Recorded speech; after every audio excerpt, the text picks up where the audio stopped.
2% লোক নাই পায়ের উপরে পাও তুলে গিয়া কয় আমি হইলাম অমুক ইসলাম, আমার কথা মানতে হবে। ইউনো চলে তার কথায়, পিসি চলে তার কথায়, প্রশাসন চলে তার কথায়। কেন? বাপের বেটা হইলে ইলেকশনে আস। তারেক রহমান যেখানে থাকবে সেইখানে হবে ভোট, বিএনপি যেখানে থাকবে সেইখানে হবে ভোট, দানের শীষ যেখানে থাকবে সেইখানে হবে ভোট। খালি পিছন দিক দিয়ে কালো অন্ধকারে বসে বসে গুটগুট করেন কেন? 10 বছর কেমনি বিনা ভোটে তাহলে যায়? কারণ জানেন ভোট করলে কিচ্ছু থাকবে না, জামানত থাকবে না, অনেক জায়গায় জামানত থাকবে না। ভোট করলে 3টা সিট পাইবেন না, কিন্তু 300 সিটের পাওয়ার দেখা যাচ্ছে না। সমস্ত প্রশাসন দখল করে বসে, একটা লোক নাই,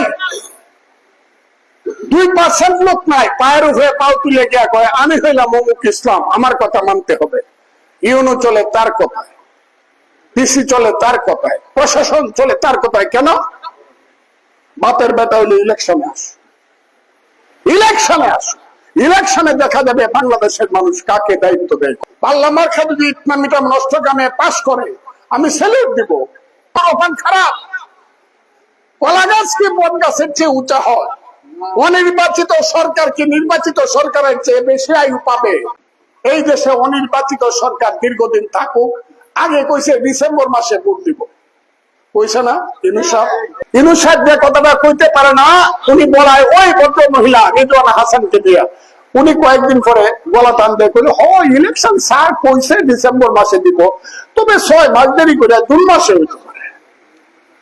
জুন মাস যখন হয়ে যাবে তখন বলবো আরে জুন মাসে তো আওয়ামী লীগের জন্মদিন, এটা তো ফ্যাসিস্টের জন্য, এই মাসে তো কোনো ইলেকশন হইতে পারে না। এরপরে কইব আগস্ট সেপ্টেম্বর, এটা তো আমরা আন্দোলন করছিলাম, বিপ্লবের মাস, এই মাসে ইলেকশন হবো না।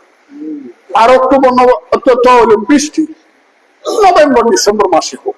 এইভাবে ইলেকশনটা টান টান করিয়া কুটকৌশল করিয়া পিছাইতেছে। দেশনেত্রী বেগম খালেদা জিয়ার হক যে পোস্টারে দানের শীষ মার্কায় থাকবে সেই পোস্টার 80% ভোট পাবে, আর অন্য কিছু কেউ পাইতে পারে। এই কারণে আমি ভোট চাই। তারেক রহমান যেখানে থাকবে সেইখানে হবে ভোট, বিএনপি যেখানে থাকবে সেইখানে হবে ভোট, দানের শীষ যেখানে থাকবে সেইখানে হবে ভোট।